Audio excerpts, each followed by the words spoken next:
with Spotlight Publishing House. This is Eugen Rosu, and we are really excited today because we are celebrating the book launch on Every Life Tells a Story. Show your book, show your book, hold your book up. Yes.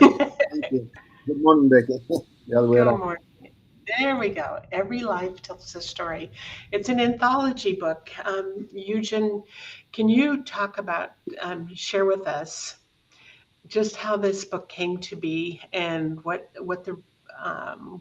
prompted you to have this book written, and how did you work with the individuals that decided to really participate in getting this book written? Thank you, Becky. It's an honor to be your guest. And the book was a result of many years of telling stories and listening to stories. After 30 years of priesthood, I've heard story parish, and for about 5 years, I was a chaplain for the University of Pittsburgh and University, and I've heard so many stories from students how they go away from home and the new life on campus and so forth. Also, I was from patients in a hospital as chaplain in that setting where usually the doctor comes in, tells the patient what tests need to be done and what the procedure is going to be next. And if you have any questions, no, thank you. And next patient. The nurses have about the same. So the only person that is there to a story and is the chaplain. And I've learned immediately in my practice as chaplain that to avoid one question, how are you doing, or how are you? The answer would quickly come, fine, okay. Which Right.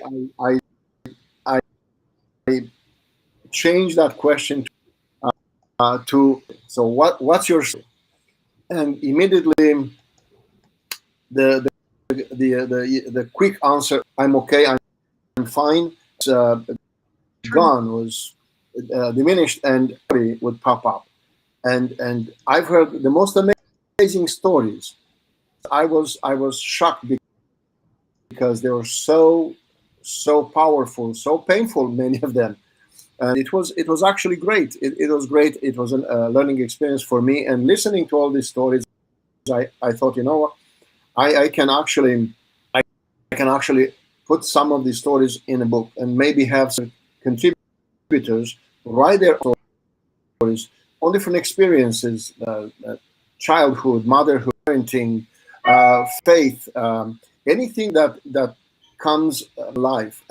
And again, as we can go through the book, the authors are not all professional writers No. who published books or write every day in journals or magazines or newspapers or blogs. These are regular people who write their stories of life. What happened to them? Well, So you even have a 9-year-old writing, your daughter, 9 years old, writing, yes, wrote a chapter, a yes, couple of yes, chapters. That's what a correct. good experience for her. It was a good experience because she had some. Actually, she came with an idea to convince one of the contributors that the purpose of the stories are to send a vibe from the writer's heart to the reader's heart. So, Ah, and I put this in the preface of the book, and it's this is what we want to see. We want these short stories to everybody's life, so everybody they can find themselves in the story. They can discover themselves. They can, well, something like this happened to me, so I'm not alone in this. I'm not myself. I'm not isolated, and I have to carry this pain. Oh, someone, and they to overcome this challenge. So this was the main purpose of the book. beautiful. You know what I see happens so much, and storytelling has been with us since the beginning of time, but so often. and it's vital. It's truly vital to be able to share our stories, because that's where we get that connection to each other, connection, teach others, make a difference in people's lives. And yet, many times I'm invited to speak in groups where people are writing, and they're using writing as healing and different things. And they're saying, well, who would want to hear my story? And why should I share my story? And I say, who are you not to share your story? Because that is the connecting fiber. Correct. The connecting fiber to teaching future generations, to connecting people to realize that they're not alone and that other people are going through things as well. And maybe if offering a story can offer a fresh perspective too. Absolutely. Well, if you look at the history before writing was invented, or any forms of writing were invented, well, to everyone that learned writing, um, the storytelling tradition, every custom that was part of the family or part of the tribe, part of the country, was through the live stories that were passed on from generation to generation. Family can claim that this is my family recipe, or this is my family tradition. Well, that tradition didn't come in a book from the story. It came from stories that were told within the family over the generations, and that is maintained throughout. It might not be the best recipe, but it's the family recipe. That's the greatest value of it. Right. And the biggest thing about storytelling is that it makes life become more real. And actually, for the writer of the story, there's something magical that happens when you write a story, because it puts you in a different mode, and it helps you to really kind of connect and make sense of things. When you have to put something on paper and really think out the words, sometimes you don't get the whole big picture of the story until you have to actually write it. We can speak those words, but to put it down on paper is a whole different process. It is. It is. I am just rumbling around in my head, and everybody's saying, what can I do? How can I put it down? But once you're writing, it happened to many of the stories that I have for this book. Once you start, I began to write them. The whole picture was in front of me, in front of my eyes, and I could see the story, the whole story, like a beautiful sunset here in Arizona, with with all the beautiful purplish sky in the west. It's a wonderful experience, because I think that strengthened the connection with the story, between the writer and the story, and I think the message becomes a little stronger for the reader. Absolutely. So Eugen, kind of. Once the story has a picture in the writer's. I think you're cutting out. We're cutting out a little bit. I missed a few of your words. Oh, I said that the picture, the picture, once we start writing, and once the story and actually establishes a connection with the reader. Very, very much. So tell us a little bit about your background. Where are you from? What are you doing in the world today? What do you hope that somebody, so kind of a lot of questions all at once here. What do you hope that somebody gains when they pick up a copy of this book? But give us some of your background. I was born and raised in Romania during communism, because it was the only way to get out and make something of yourself. And so one of my teachers in the book, who was a very strong influence in my life. So one of the purpose of the stories is to inspire. Who inspired me as a writer, and inspired by others, by impact in their lives. And there's a Marci Shoro, where the spring drink, which is a gift that is given on March 1st to everybody, and on is the International Day of Women. All the children in the class would give one of those spring trinket to the teacher, to the women teacher, not the male, only women. Day of Women, and so that is an inspiration, because this little child who didn't have enough money, but he used an old one so he can give something to his teacher, and then through education and the care of that teacher, able to get in life his first generation to actually go, not only finishing high school, because that, it was already a big accomplishment in his family, but he actually went to college. And so these inspiration stories are and we grew up in Romania with no TV. The TV came late life, so the only thing for me to absorb the knowledge and information was through books. So I read from early age. Once I learned how, I kept reading. So and consume the reading. yeah, Right. just absorb, get everything from every book that I read. I remember in the 8th grade, Karamazov Brothers. It was a big failure because I had to read some of the pages 3 or 4 times to get what Dostoevsky is writing is telling in his stories, because he's so deep and he goes in so many details through spiritual life, through philosophical sometimes, and he's not an easy writer. I was very young. I did so. I struggled with his book, and then I went to some other books just to be able to read a little faster. But it was a great accomplishment. I was proud at the time because I read Dostoevsky's the Karamazov Brothers, and from School of Theology in Romania, my wife and I came to the United States. Since then, became citizens, and I was ordained Orthodox priest.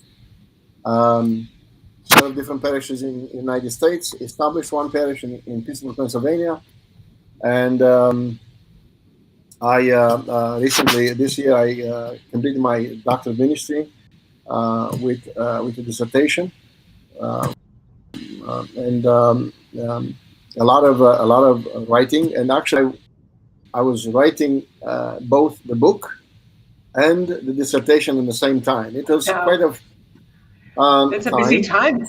Yeah. So you have some good news that you shared with me. And I'm sorry. I think we had you cut out a little bit there.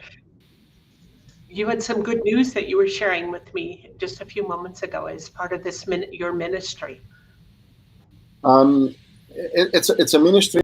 It's part of a ministry, but an academic. It's a ministry within area because it's a paper that I'm going to present in January at the International Orthodox Theological Association in Volos, Greece, on pastoral theology, challenges in contemporary pastoral theology.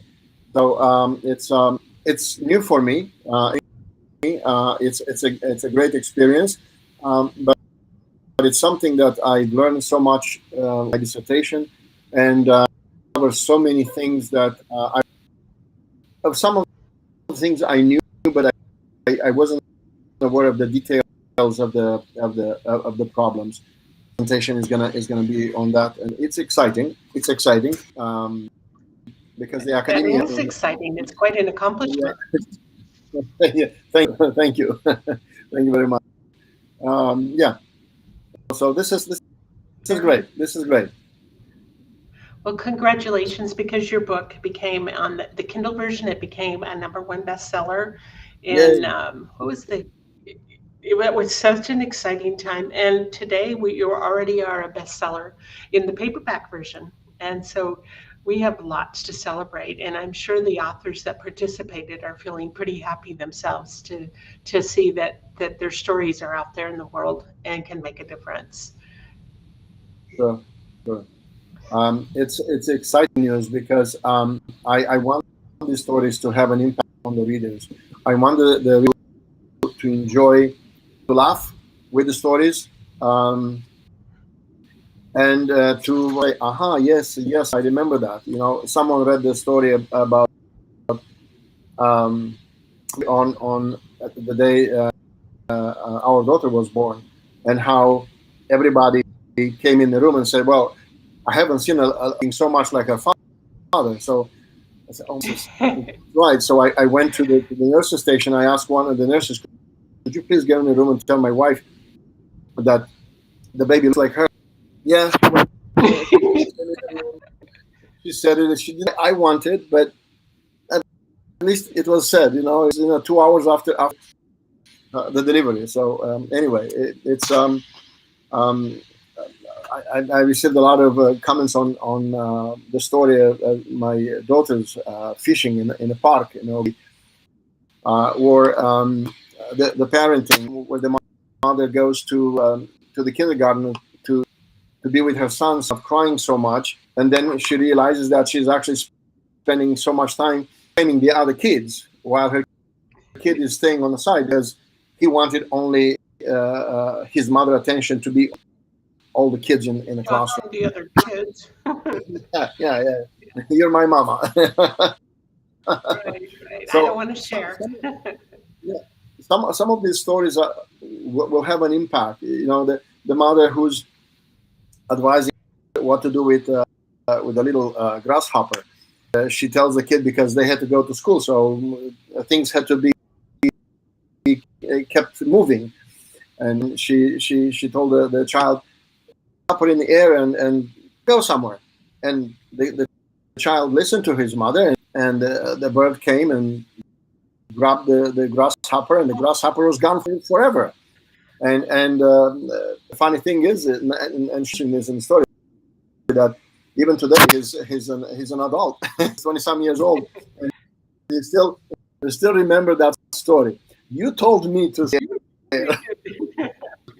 The best laid plans. So Oh, I that's think things beautiful. like this can be amusing, but can also a learning tool for younger families, for younger parents. But it can probably many other parents can come up with many other stories similar to the ones that they're reading in the book. Yes, absolutely. For those that are listening or will listen to this, there is a link in the chat. We've got that in the chat, so you can actually just click right on through to pick up a copy. Otherwise, just put Eugen's name, Eugen Rosu, in the search bar and on Amazon, and it'll come right up. And take the time to just read these fascinating stories, beautiful stories from the heart, from young and old, and everybody in between, and understand the depth of how important and how impactful storytelling is. So we celebrate Thank with you you, today, Eugen. Yeah, yeah. thank you for Thank your help and for this interview. And I want um, to hear from my their opinion, their comments, and uh, um, some of them said, well, maybe then the second book will come. I said, I don't know yet. But It who will, knows? and they probably would be happy to participate. Then I want to have do that too. That's true. Yeah. That's true. Yeah, very good. Well, thank you, and a day to celebrate. Enjoy the day, and I hope that those that did participate in the book also take the time to just savor the enjoyment of knowing that their book is out Yes. in the hands of the public now. Thank you, Thank you. Eugen. Thank you very much. All right, thank you.